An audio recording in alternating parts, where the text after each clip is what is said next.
Profetiza na vida dele assim, ó: você irá viver o melhor ciclo da sua vida com Deus.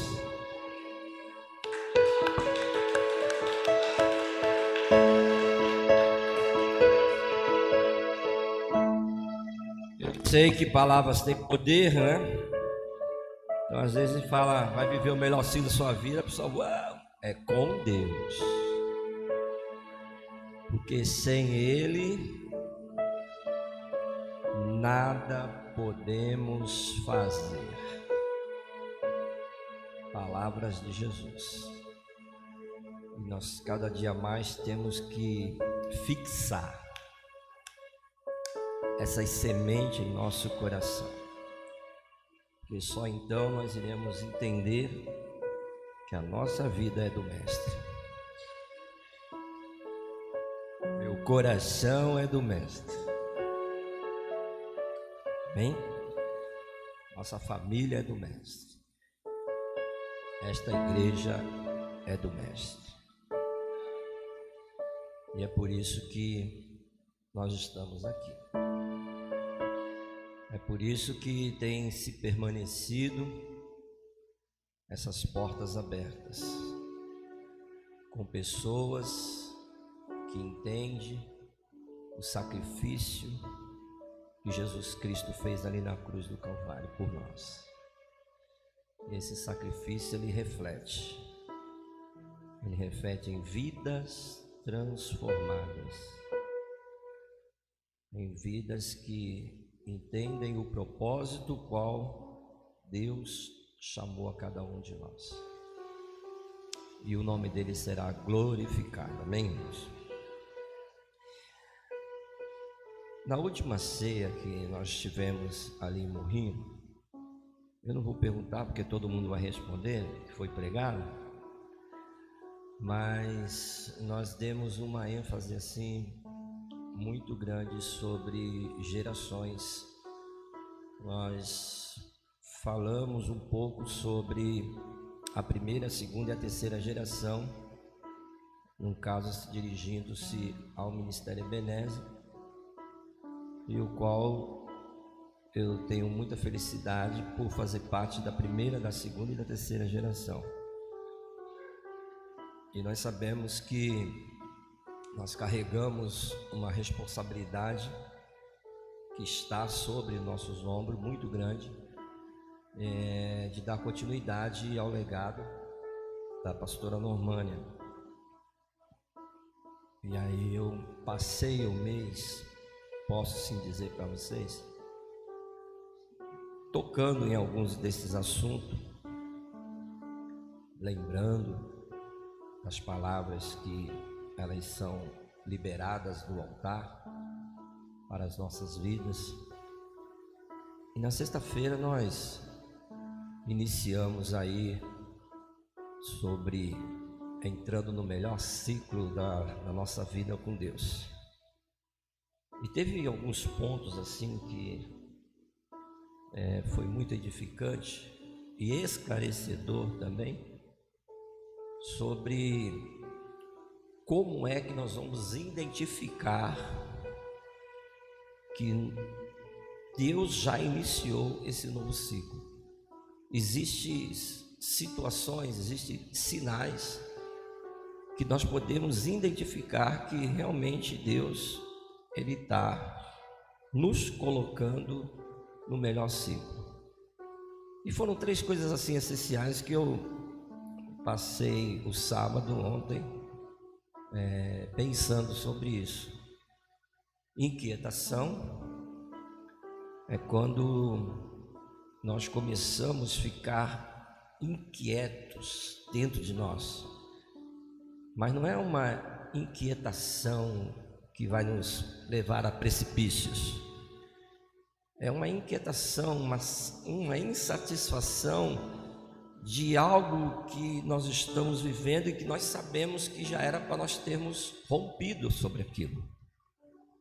Então vem a insatisfação, vem a inquietação, mas também a terceira palavra é a que mais impacta, é a sede que tem que gerar dentro de nós de que algo novo da parte de Deus vai acontecer.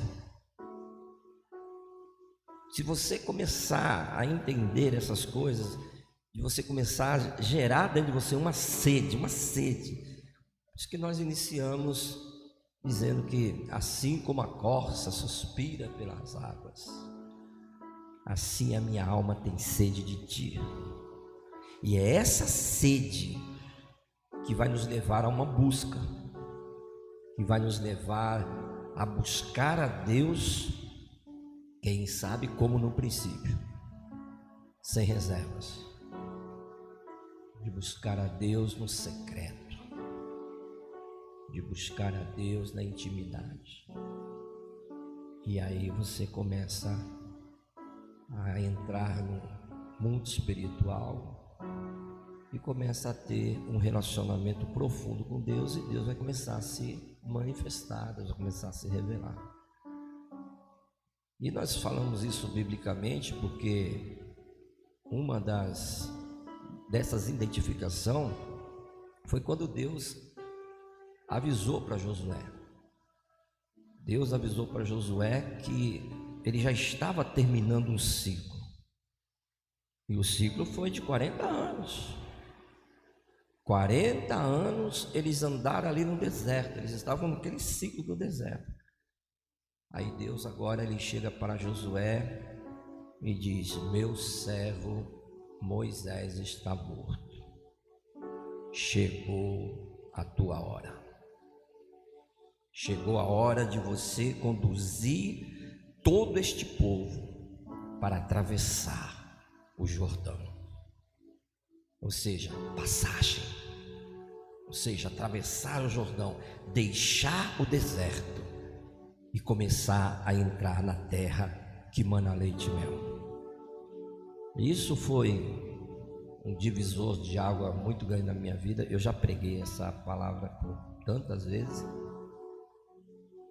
mas aí a gente entende que a palavra ela se renova cada dia, e Deus revelou algo que eu preciso compartilhar com vocês, o que Deus revelou na sexta-feira. Nem todos aqui tiveram oportunidade de estar junto, mas eu preciso compartilhar para edificação desta igreja, porque o Espírito Santo de Deus se revelou na sexta-feira, quando ele falou que o meu servo Moisés está morto. O Espírito Santo falou em minha vida: a minha serva está morta.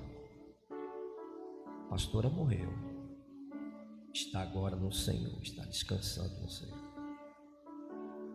E quem sabe o que eu estou falando vai entender. Nesses 36 anos junto com a pastora Normânia, eu sempre me posicionei: estou aqui para cooperar, estou aqui para ajudar. Quando minha mãe, através de profetas, falou que Deus tinha uma obra na minha vida, eu deixei isso bem claro. Eu falei: mãe, quem Deus levantou foi a senhora. Eu sempre tive esse respeito, eu sempre reconheci isso, que eu estava debaixo da autoridade de Deus na vida daquela mulher. E isso começou a fazer toda a diferença, porque quem entende de autoridade sabe do que eu estou falando. E aí vem Deus e fala assim: você vai entrar agora num novo ciclo. O tempo dela já foi. E para mim foi muito difícil assim, falar que nem Josué, né? Que Josué estava cheio de traumas. Foi no momento mais difícil da vida de Josué. Josué tinha acabado de perder o maior líder, a referência dele, e essa igreja perdeu a maior referência dela. Pelo menos para a minha vida, a maior referência que nós temos é a pastora Normânia. E agora Deus fala: é na tua fragilidade que agora é a tua vez de conduzir esse povo. E se a igreja entender isso, nós vamos conduzir vocês debaixo dessa palavra, debaixo dessa unção, debaixo desse legado que já está estabelecido nos céus e vai ser estabelecido na terra, E quem crê aplaude, glorifica e exalta o nome desse Deus maravilhoso. Em outras palavras, Deus falou: agora você vai ter que assumir. E é uma pena que não deu para convidar o pastor Josué. Deve ter aí 2, 3 meses atrás, eu não vou lembrar. Não, 3 meses eu já estou acidentado, então tem mais de 3 meses. E o pastor Josué veio conversar comigo, me colocou dentro do carro e chegou assim: apóstolo, o senhor ainda não percebeu, mas o senhor tem que assumir o ministério. E ele falou exatamente o que Deus falou na sexta-feira. Só que quando vem de uma pessoa, você acha que é a pessoa que está forçando a barra, né? Está forçando a barra. Mas quando o Espírito Santo, irmão, penetra, ele penetra na divisão da alma e do espírito, das juntas e medulas. Aí quando o Espírito Santo penetra, você não tem como. Você não tem como. Você se rende. E eu vou precisar muito mais das orações dos irmãos, porque eu sei o que é atravessar o Jordão. Eu sei dos desafios. Eu sei o que é enfrentar gigantes. E assim como Deus foi com Moisés, Ele será conosco em nome do Senhor Jesus. Mas observe-se uma coisa, que na história nós sabemos que uma geração inteira morreu no deserto. E quantas pessoas morreram, né? Espiritualmente, fisicamente também, mas espiritualmente, quantas pessoas não suportaram esses 36 anos? Quantas pessoas não entenderam, não suportaram e ficaram para trás, morreram no deserto? E não foi por falta de sinais, irmão. Porque se tem uma coisa que nós temos que glorificar a Deus nesta igreja, são os sinais manifestos. É impossível alguém chegar e... não, Deus não está aqui não, é impossível. Que essa igreja ela tem sinais eminentes de cura, de libertação, de transformação de vida. Vidas que chegaram aqui sem direcionamento, hoje estão casados com família, estruturados. Você pode aplaudir Jesus por isso, irmão? Então, não foi por falta de instrução. Não foi, porque o que mais Deus fez foi manifestar o poder dele no deserto. Como aquele povo viu milagres, viu coisas extraordinárias. Mas vocês percebem que só sinais e maravilhas não conseguem fazer uma transformação na vida de um povo, irmão. Isso Jesus também deixou isso para nós. Ele opera, mas nós sabemos que isso não é o suficiente. Então, o que na realidade fez com que uma parte dessa geração, porque os velhos, a Bíblia fala isso, os velhos morreram no deserto, então foi uma nova geração.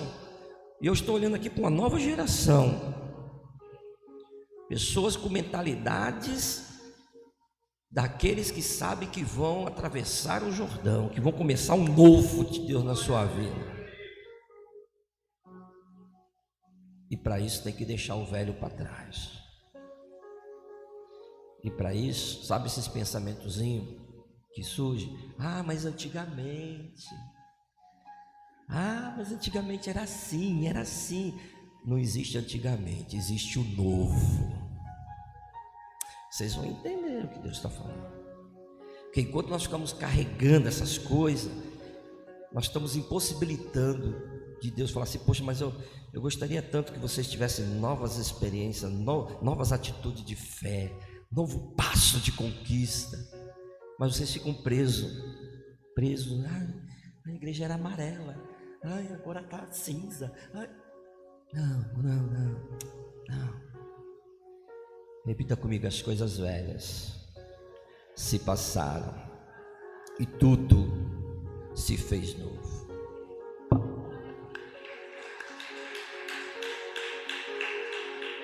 Se eles morreram para o deserto, se não foi falta de sinais, se não foi falta de prodígios, se não foi falta de maravilhas, se não foi falta de Deus falando, a realidade foi falta de quê? Vocês até sabem. Palavrinha que vocês já devem ter ouvido mais de 10.000 vezes. Fala assim comigo: foi falta de obediência. Foi por eles não obedecer o que Deus mandou fazer que morreram no deserto. Falta de submissão. Quando Moisés estipulava algo, tinha um grupinho rebelde, tinha um grupinho que inflamava, né? Ah, não vai dar certo, não. Esses não entram. Esses permanecem no deserto, irmão. E tem gente que é masoquista, né? Eu não. Melhor estar num shopping do que no deserto. Amém? É melhor estar na presença de Deus do que fora da presença de Deus. Tem uma frase, foi de um escritor inglês, foi transladado, né, para o português, né? E eu estava fazendo um curso de neurociência e gostei muito de uma frase: o fracasso ou o sucesso de uma geração depende da obediência. Guarde isso. O sucesso ou o fracasso de uma geração só depende de uma coisa: obediência. Quando você entende isso, você não vai ser um fracassado. Você vai conquistar em nome de Jesus. Estou debaixo de uma palavra. Você vai romper em nome do Senhor Jesus. O oposto disso é quando uma geração desobedece a Deus, a próxima geração, amado, se perde. A próxima geração, ela sofre consequências terríveis. E eu sei que esse tipo de mensagem não dá curtida, esse tipo de mensagem não dá compartilhamento, esse tipo de mensagem não dá nem glória a Deus. Mas uma coisa eu sei, irmão: esse tipo de mensagem pode trazer unção, pode trazer poder de Deus, pode trazer um avivamento. Essa mensagem pode trazer, amado, um quebrantamento, pode trazer um arrependimento genuíno. E quando essa geração começa a receber unção, poder, vem junto à autoridade. Quando vem a autoridade, amado, quem irá resistir? Aí é onde Deus move o céu para grandes avivamentos. Só vocês, hoje tem YouTube, irmão. Na minha época nós tínhamos que comprar livro. Eu tinha uma livraria aqui, tinha que comprar livros para poder ver as histórias dos avivamentos. Nossa, que eu chorava. E todas as histórias de grandes homens que Deus levantou foram com atos pequenos, foram em momentos pequenos, foram em momentos difíceis. Muitos numa cama de um hospital para morrer, aí Deus foi lá, manifestou o poder dele, trouxe cura, e ali despertou uma busca, oração, jejum, e Deus começou ali a romper aquele lugar em nome do Senhor Jesus. E eu creio nisso. Eu creio nisso. Posso ouvir um glória a Deus, igreja? E eu tive uma curiosidade. Hoje eu não tenho mais esses livros, não. Dei muitos livros de vida pessoal, né? A biografia.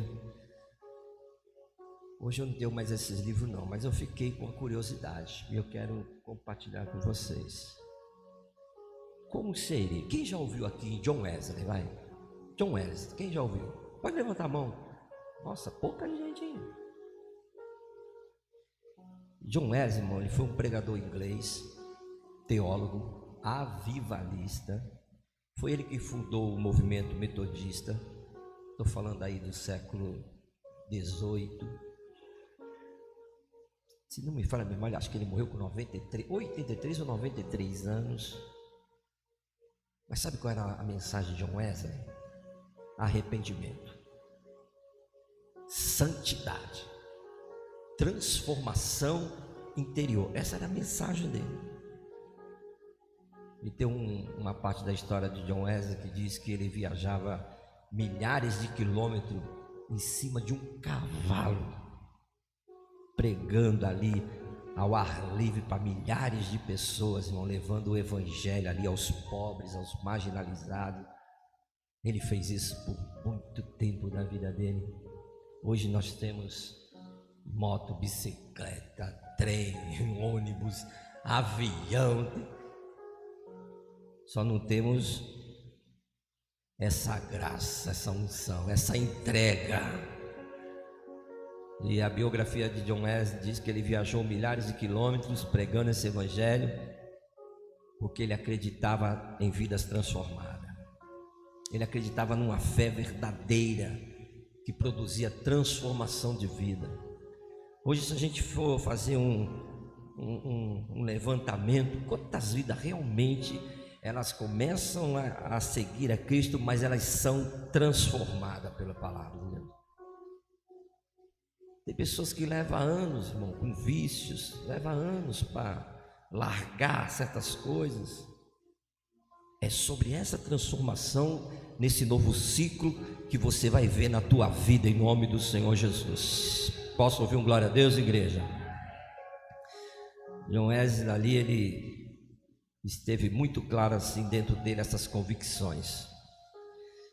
E aí surgiu uma curiosidade, foi curiosidade mesmo. Surgiu uma curiosidade. Se John Wesley estivesse vivo hoje, qual seria a mensagem que ele traria? Que mensagem de John Wesley de 1703 para 2025? Me ajuda aí, pastora Luceli.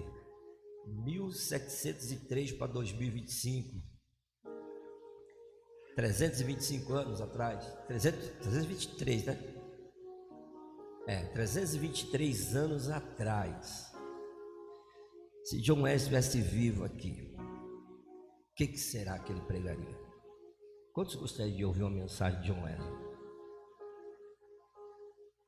Hoje nós temos recurso para isso, né? Eu coloquei no chat GPT e eu escrevi esse mesmo. Se John Wesley estivesse vivo, qual mensagem que ele traria para essa geração? Eu vou ler para vocês. Olha só, deixa eu abrir aqui.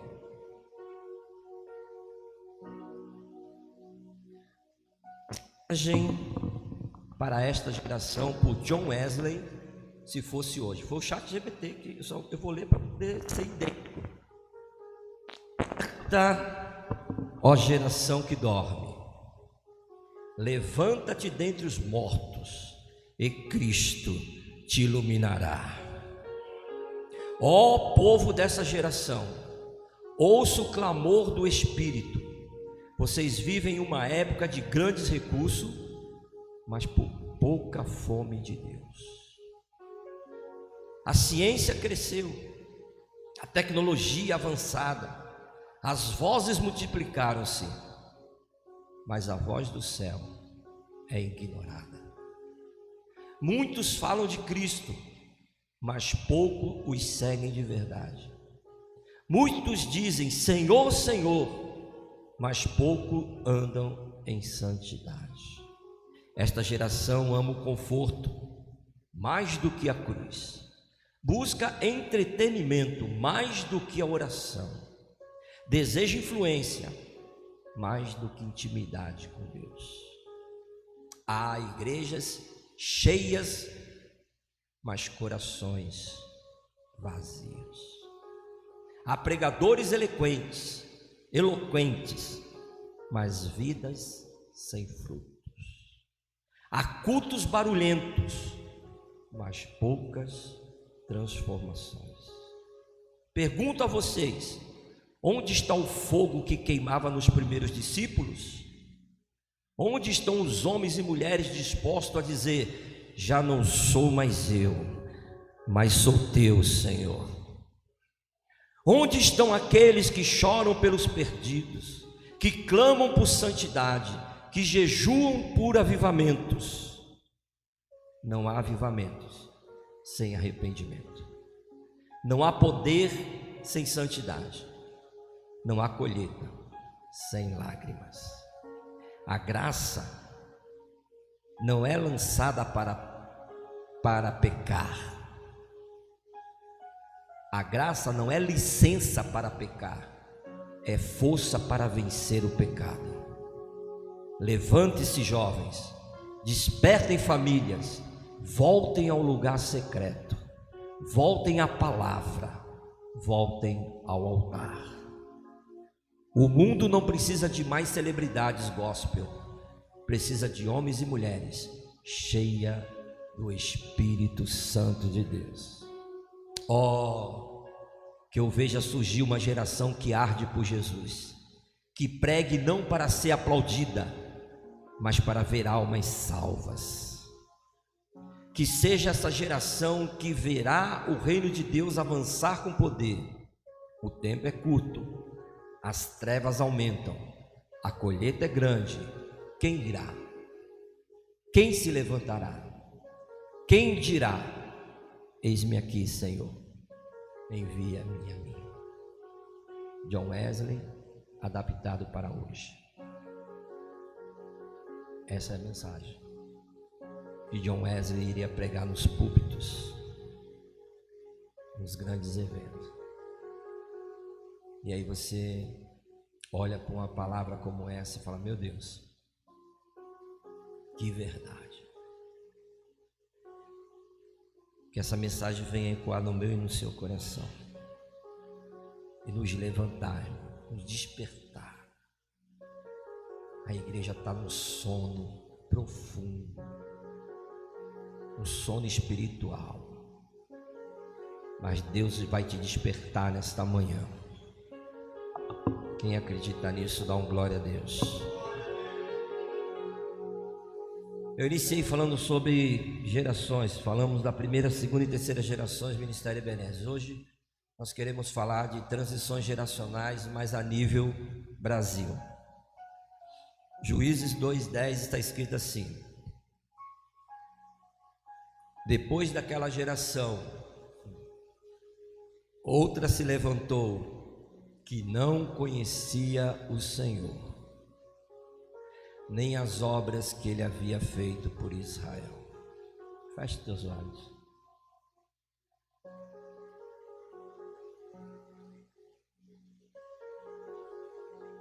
Converse com o Espírito Santo de Deus.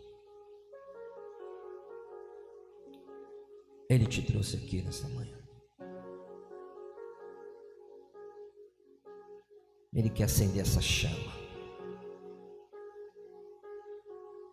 Ele quer fazer arder. Ele quer trazer um verdadeiro arrependimento genuíno, para transformar as nossas vidas. Meu Deus, eu irei completar 60 anos de vida, mas eu ainda quero ser um instrumento para essa geração, Deus. Eu ainda quero ver, Senhor, um povo disperso, despertados pelo Teu poder, pela Tua palavra. Um povo com vida transformada, Senhor Pai. Te buscando não pelo que o Senhor tem para nos oferecer, mas pelo que o Senhor é. Pessoas com sede de Ti, Senhor. Nos proporciona isso, Pai. Nos concede isso, Pai. Só o Teu Espírito Santo é que pode nos convencer, Pai. É obra do Teu Espírito, Senhor. E nós entendemos isso, Pai. Nós queremos uma geração que conheça o Senhor. Uma geração que saiba das grandes obras, dos grandes feitos que o Senhor tem feito, Pai. Esta é a minha oração em nome de Jesus. Esse texto de Juízes, igreja, ele deixa bem claro uma falha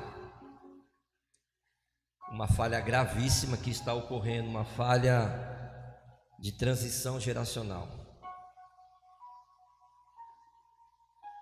o texto vai nos dizer que os pais não passaram para os seus filhos as obras, os grandes feitos do Senhor nosso Deus.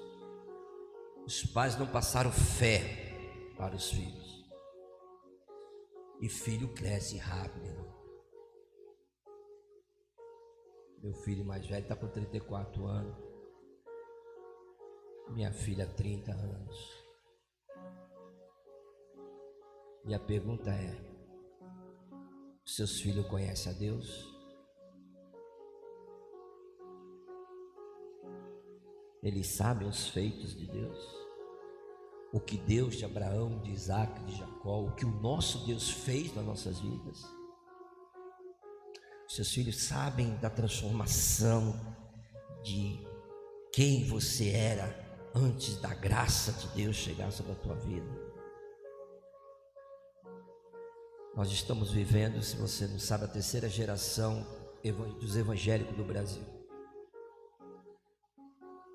E quando eu parei para meditar nisso, é impressionante o que o cérebro nosso ele é capaz de fazer. Ele traz, é como mudar um canal de televisão. Quando eu comecei a meditar nesse texto e a trazer, eu nasci em 65, então subsintende dos anos 70, eu já era um jovenzinho, um adolescentezinho. Então nos anos 70 eu comecei a me lembrar da minha geração, dessa geração dos evangélicos. E sabe como é que era a geração dos nossos pais? Quem é mais velho aqui vai se lembrar. Tudo para eles era Deus. Adiantava dizer, né? Verdade, cara. Tudo era Deus. E eu posso dizer, quando o Bolsonaro colocou lá aquele cara do STF lá, o extremamente lá, o exageradamente cristão, né, evangélico, que está fazendo uma diferença agora lá, essa geração que eu estou falando, eles eram exageradamente crentes. E era muito, assim, muito louco, cara, que eles espiritualizavam tudo. A esposa ficou grávida, culto. Nasceu um menino, culto. Vem a festinha ali dos primeiros anos, culto de ação de graça. Conseguiu um emprego, quer dar um testemunho. Deus abriu a porta. Era tudo Deus, irmão. Tudo era Deus. Chegava a ser um exagero, Givaldo.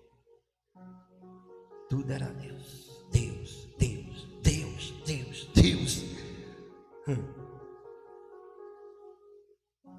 Aí vocês não tinham WhatsApp, não tinha internet, não tinha TikTok, não tinha Instagram, não tinha Facebook, não tinha YouTube, não tinha Twitter.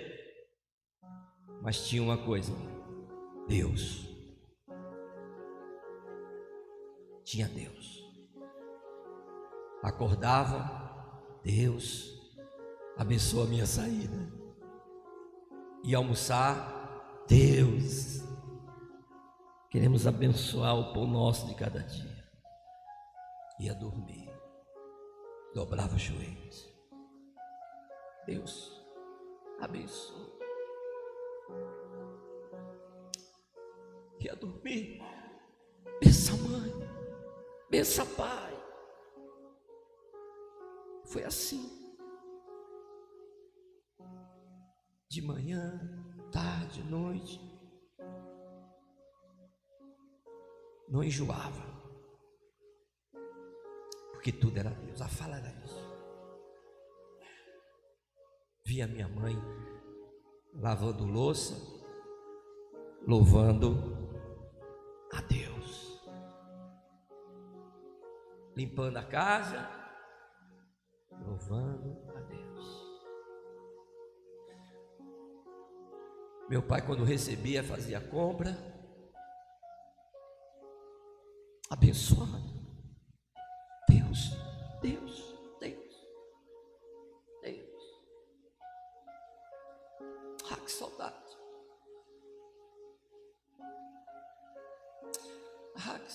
essa geração. Aí veio a segunda geração. Se a primeira geração tudo era Deus, a segunda geração Deus é tudo, mas a gente tem que dar um jeitinho. A gente tem que dar um jeitinho em algumas coisas. É muito exagero. Vai ter a festa de 15 anos.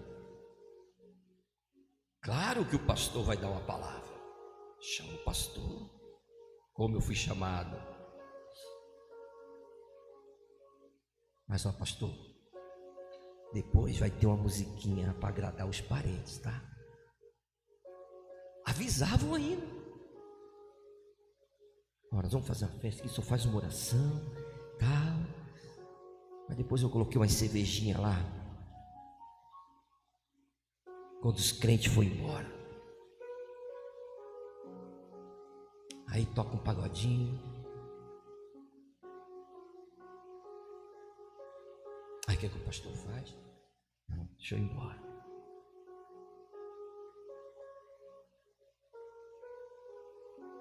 Então você ia para as festas, para os churrascos de crente, irmão, estou falando de crente. Que aí as músicas, deixa eu ver se eu lembro de uma, vai. Quero que valorize o que você tem. Você é um ser, você é alguém tão importante para Deus. Aí no final, então vem, abraça de vez, tô com saudade. A segunda geração. A segunda geração começou a trazer mistura. Calma, porque vem a terceira. Repita comigo: a primeira, tudo era Deus. A segunda, Deus e mais algumas coisas. Aí vem a nossa geração. Aí vem essa geração. Não precisamos mais de Deus. Para quê? O pastor vai dar uma palavra no meu aniversário. Que bico! Para que cerimônia religiosa? Vamos se amigar aqui, vamos lá no cartório, vamos. Que besteira esse negócio de se consagrar. Que besteira acordar cedo no domingo para orar. Que besteira, pastor, consagrar carros. Fazia fila.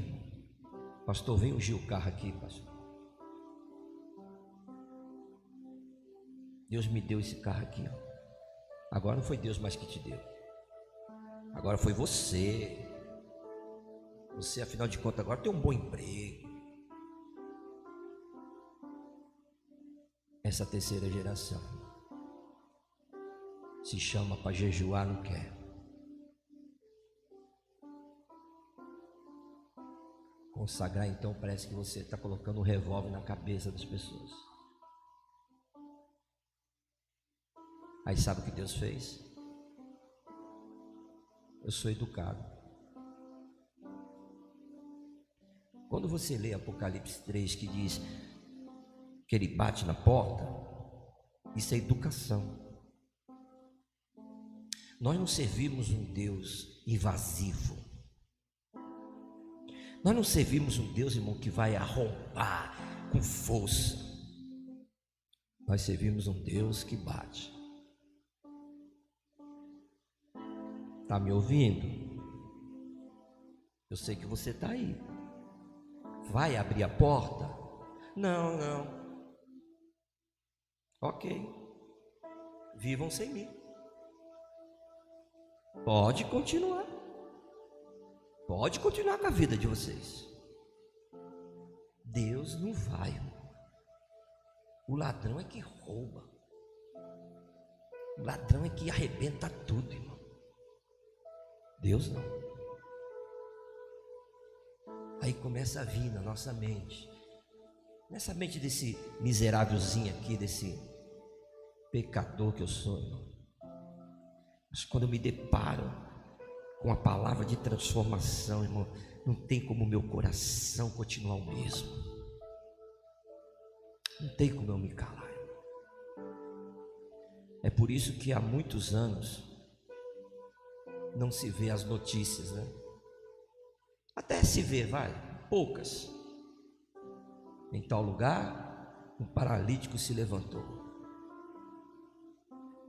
E outro, passa um ano, foi curada de câncer. Aí se ouve, com toda a tecnologia que nós temos, hein? Olha a transformação de vida que Deus fez naquele homem. Você vê isso todo dia? Seja sincero.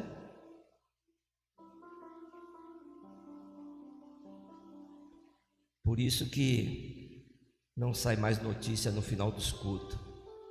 Hoje Deus batizou 15. Saíram cheios do Espírito Santo de Deus, que era uma coisa natural. Esta igreja sabe disso. Era uma coisa natural tocar uma guitarra e as lágrimas rolar. Era uma coisa natural, irmão. De nem precisar dar glória a Deus aí, igreja. Não. Era natural. Era natural. Sabe por quê? Porque nós dizemos que não precisamos mais de ti, Senhor. Essa é a mensagem que nós passamos para Deus. É essa a mensagem que muitos estão passando para Deus. Nós não estamos precisando mais de ti, não. Deixa que a nossa técnica vai tocar o coração, vai sentir o arrepio.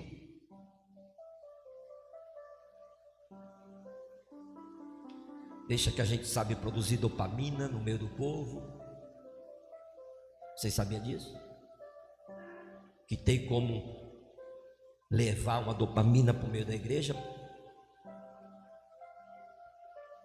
Eu estudei neurociência, igreja. Eu conheço de técnicas. Começa a produzir um som com batidas. Começa a produzir um som com uma frequência. E aquela frequência vai tocando no teu inconsciente. E o teu inconsciente vai começar a transmitir a sensação de prazer, a sensação de alegria. Só que é o seguinte: saiu dali para fora, o efeito acaba. Eu vou falar até uma palavra difícil, mas é verdade. São os viciados dessa geração, viciados em dopaminas. O mundo usa crack, usa droga. Eu não sei nem qual é a droga mais pesada que tem aí, mas os crentes estão usando, irmão. Cultos com experiências humanas. Faz um ambiente, apaga as luzes, ou joga luzes, ou isso. Eu não sou contra nada disso, irmão. Estou falando de uma essência onde o Espírito Santo de Deus vai mudar a tua história. Onde a mensagem, a palavra de Deus vai transformar a tua vida. É sobre isso que nós estamos falando. Porque se nós continuarmos, essa geração, nós não, que eu não quero estar dentro disso não. Se essa geração continuar dessa forma, Deus está falando, pode fazer o culto sem mim aí, ó. Apocalipse 3, eis que estou aonde? E quem bate está do lado de dentro ou de fora?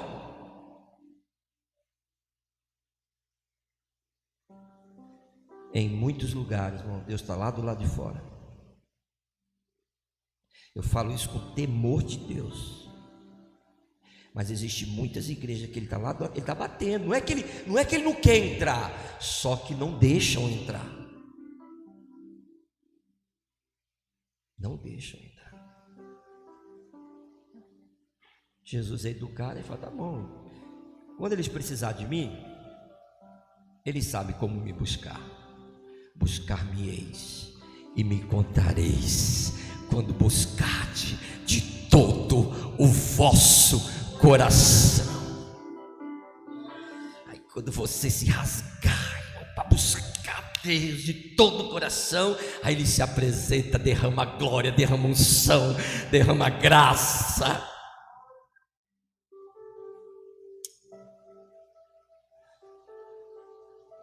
Ebenezer, quer continuar desse jeito aí, Ebenezer? Ou quer viver um tempo de restauração? O que a igreja quer? Quer arrepios? Eu mando colocar jogo de luz aqui, mano. Quer arrepios? Ou quer transformação de vida? Ou quer a presença real do Espírito Santo de Deus? Então, para isso é restauração. Eu quero mostrar biblicamente 3 exemplos bíblicos que uma geração foi transformada, que não abriu mão daquilo que Deus colocou. Tem crente aqui, irmão? E para não mudar, irmão, para não perder o legado, a essência, uma das coisas que eu estou vendo em muitos lugares acontecer, apagando marcos. Não apaga os marcos que foram feitos por aqueles que antes de nós deixaram. Tem pessoas, irmão, ignorando o sacrifício. Se a gente for falar, nós aqui, né, mas antes de pastora Normânia, quantos outros missionários da Suécia, missionários lá da Rua Azusa, largaram tudo para vir para o Brasil pregar o Evangelho, e essas pessoas são esquecidas. Ah, mas é muito exagero, né, apóstolo? Viver essa primeira geração aí. Mas foi essa geração sem internet, sem show, sem isso e aquilo, que o Evangelho chegou até nós. Sem tecnologia, não eram teólogos, a maioria não eram teólogos. Minha mãe mesmo mal sabia escrever, aprendeu a ler. Se vocês não sabem, a pastora Normânia aprendeu a ler lendo a Bíblia. O Espírito Santo ainda ensina. Então não tiveram, irmão, não tiveram luxo, não tiveram, mas tiveram uma coisa: Espírito Santo, transforma a minha vida. Eu sinto a presença de Jesus.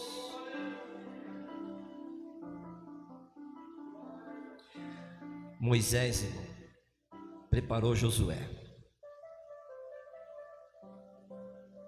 A geração de Moisés, nós sabemos pela história que ele pegou Josué como discípulo.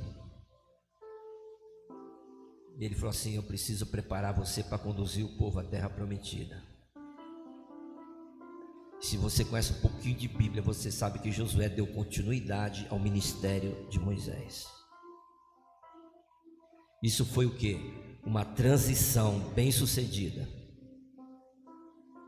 O que Josué fez? Manteve os princípios. Moisés buscava a Deus, nós vamos buscar a Deus. Moisés ensinou a Torá, a palavra, nós vamos continuar ensinando a palavra. A transição bem sucedida. Elias também. Elias foi a mesma coisa. Olhou para Eliseu, falou assim: não, deixa eu preparar você, porque eu vou partir e nós vamos precisar de alguém para dar continuidade. Aí você conhece a história. Eliseu largou os boi, largou tudo, seguiu Elias. Aí Elias chegou para Eliseu e falou assim: ó, se tu fores comigo, tu vai receber uma porção. Aí levou ele para Betel. Betel é casa do pão. Levou ele para Betel. Aí falou: fica aí. Ele: não. Ó, é melhor você ficar na casa do pão. Sabe o que é isso? Tem muitos crentes que só gostam do pão. Mas por que tu acha que Deus dá o pão? É a palavra. Por que Deus ele nos enche com a palavra? É porque tem uma Jericó te esperando. É porque tem um Jordão te esperando. É porque tem ciclos que Ele quer ir te levando para te dar força, experiência, coragem, ousadia. Aí Eliseu levou ele para os 3 lugares, até receber o quê? A porção dobrada. Aí recebeu a transferência de unção, que aí garantiu o quê? A continuidade da obra. Tu vê que ele fez o mesmo passo. Só lê a Bíblia. Elias, antes de atravessar o Jordão, Eliseu estava do lado dele, bateu lá na água, o Jordão se abriu. Quando ele foi subir, ele pegou a porção dobrada do Espírito. O que é que ele fez? Ele voltou, olhou para o Jordão. Espera aí, se Elias fez dessa forma, eu também vou fazer e o Jordão vai abrir. Sabe qual é o problema de muitos irmãos? Aí o líder, Deus dá uma direção para o líder. Aí a pessoa, não vou fazer desse jeito não, vou fazer do meu jeito.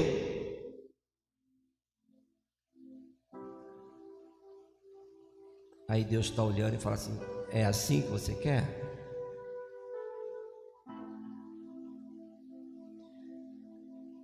O terceiro exemplo é Davi, o Salomão. Davi, se você não sabe, Davi preparou Salomão a servir o Senhor de coração íntegro.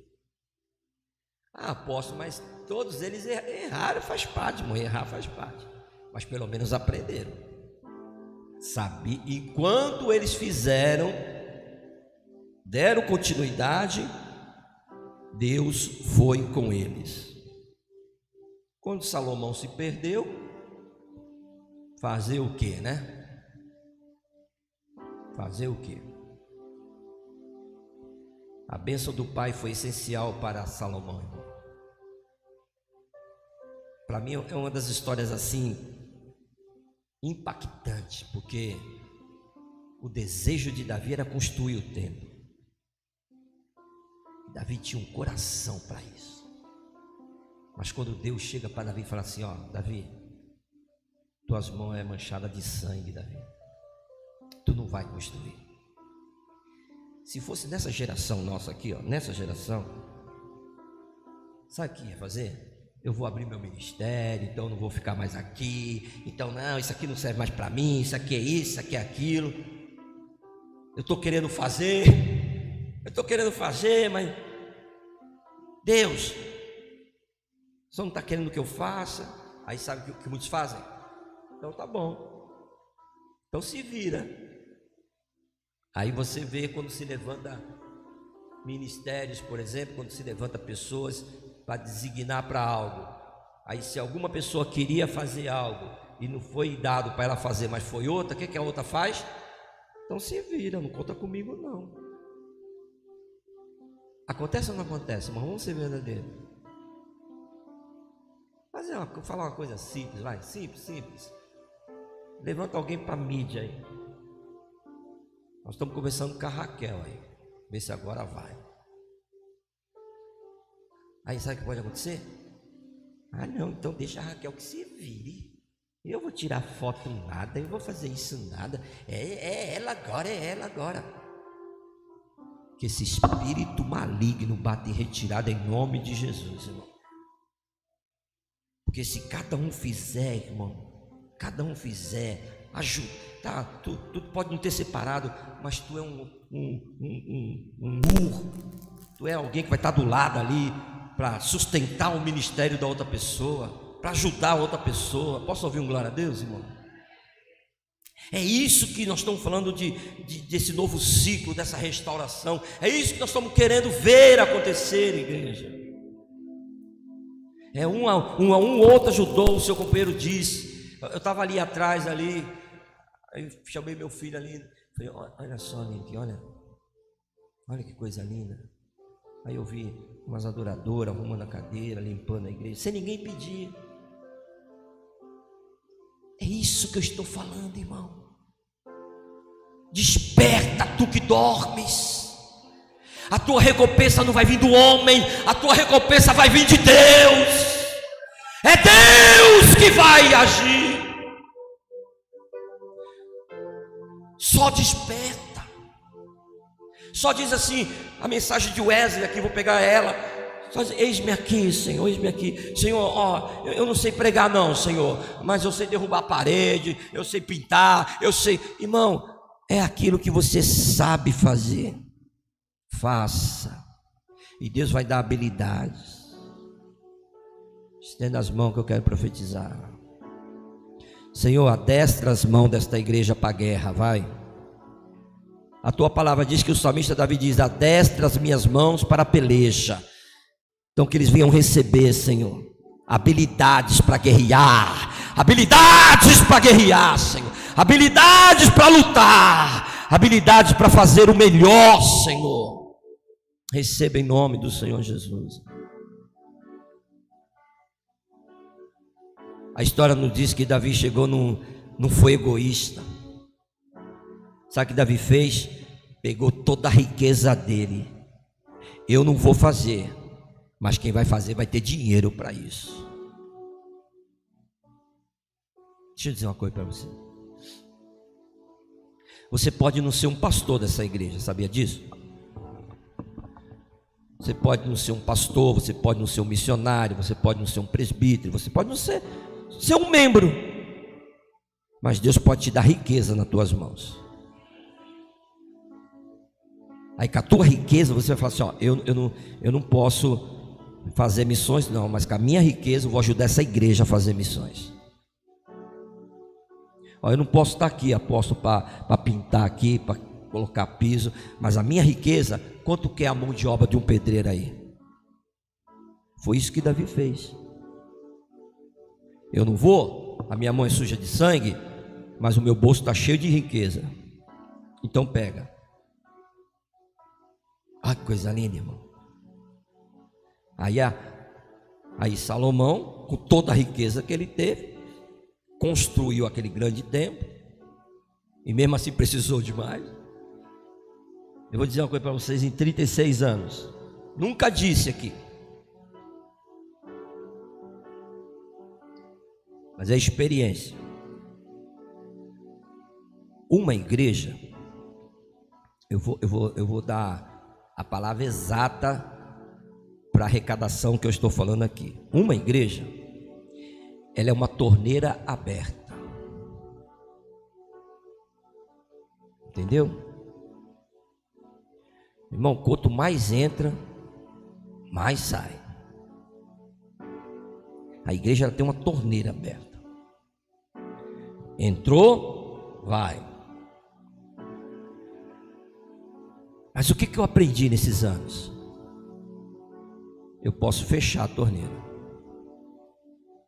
Eu posso fechar a torneira e direcionar o dinheiro para onde é essencial, prioritário e importante. Então, se a igreja ela tem uma saída, se eu não priorizar isso, se a igreja tem um compromisso financeiro,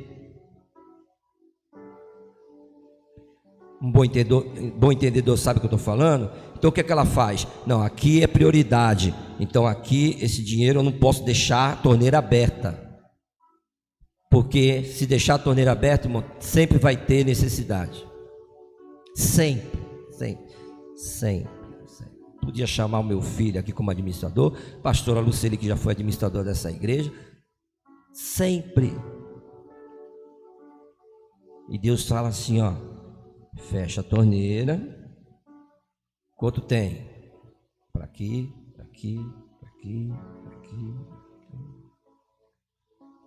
E aí você vai ser um bom mordomo de Jesus Cristo. Você pode aplaudir Jesus, irmão?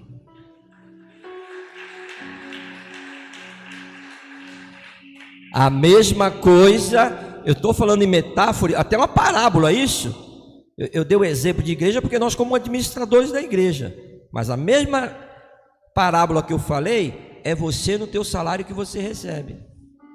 Então você recebe um salário. Se você não fechar a torneira, irmão, vai embora. Você sabe disso. O dinheiro vai rapidinho, irmão. Vai. Aí você fecha a torneira, fala: Senhor, prioridade. Primeiro é o teu reino. Aí você começa aqui. Olha, Senhor, tem um aluguel. Senhor, tem as compras de casa. Senhor, tem isso, tem. Aí você vai ser um bom mordomo. Estenda as mãos. Senhor, não é intelecto humano que o Senhor está falando aqui, Senhor. Eu não sou economista, mas eu recebo isso como uma revelação administrativa de Deus. Que através dessa revelação tu venha prosperar a vida desta igreja e desse povo, Senhor. Para que nós possamos saber lidar com as riquezas que o Senhor tem colocado em nossas mãos, Senhor. Que nós viemos ser bons administradores, ó Pai. Em nome de Jesus. Em nome de Jesus. Deus está te chamando para um tempo de restauração. Deus está te chamando para um tempo de restauração. A igreja precisa entender que não basta só vir à igreja, irmão. É preciso restaurar essa geração. É preciso conectar essa geração, irmão. Sem isso, nós corremos o risco de perder tudo o que foi conquistado espiritualmente. Corremos esse risco. Eu falei que John Wesley é lá da Inglaterra, foi onde houve um grande avivamento. Ele é inglês, era inglês. Você não precisa viajar. Hoje tem redes sociais. Hoje tem até o ChatGPT. Veja como é que está a Inglaterra, que foi o berço do cristianismo e do avivamento. Aquelas megas igrejas que era lotada de pessoas com sede, cheio de Deus, cheio de presença de Deus, estão vazias. Aquelas igrejas que tinha gente que saía pela culatra, irmão, em muitos lugares se tornaram, sabe o quê? Bares. O que eu estou falando aqui, irmão, primeiro que não é o meu desejo, não, mas o que eu estou falando aqui é o perigo que o Brasil está correndo se não voltar para uma restauração plena, para um arrependimento pleno. Deus derramou uma graça sobre essa nação, amados. Deus derramou uma graça sobre o Brasil tão grande, irmão, tão grande. É onde você vê assim megas, e glória a Deus, irmão, megas igreja, tudo tal. Mas não é sobre megas igreja, é sobre como é que está essa geração. É sobre o que está saindo dos altares, irmão. Está conectando as pessoas com Deus, está transformando vidas, está restaurando. O Evangelho tem causado isso, porque se assim não for, está correndo o risco de perder tudo. Tudo. Já aconteceu o que eu falei no início. Ah, vocês não me querem? Então fiquem vocês aí. Faça o show de vocês. E nós não queremos isso. Porque quem já pisou no Santo dos Santos, em outro lugar, não sabe mais viver, não, irmão. Quem já pisou Santo do Santo em outro lugar, não sabes viver. E onde estiver, chamar pela glória, a glória de Deus. Levante as vozes e declare: quem já pisou